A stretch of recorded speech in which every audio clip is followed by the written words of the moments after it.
ભાજપવાળા એક જ વાત કરે કે કોંગ્રેસે 60 વર્ષમાં શું કર્યું. કોંગ્રેસે 60 વર્ષમાં શું કર્યું એની હું વાત તમારી સામે રજૂ કરું તો મને અઠવાડિયું લાગે, પણ મારે એટલી લાંબી વાત કરવી નથી, પણ મારે બે જ વાત કરવી છે. 1980ની સાલ યાદ કરો, માધવસિંહભાઈ સોલંકી મુખ્યમંત્રી હતા.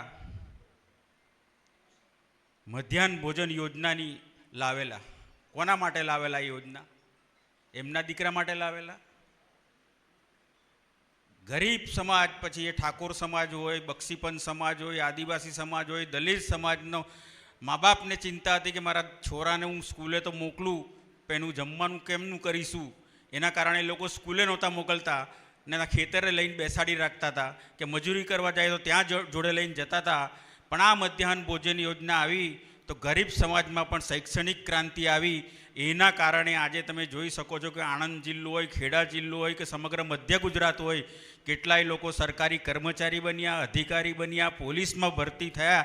એ શિક્ષણનો પાયો નાખવાનું કામ જો કર્યું હોય તો કોંગ્રેસના મુખ્યમંત્રી માધવસિંહભાઈ સોલંકીએ કર્યું.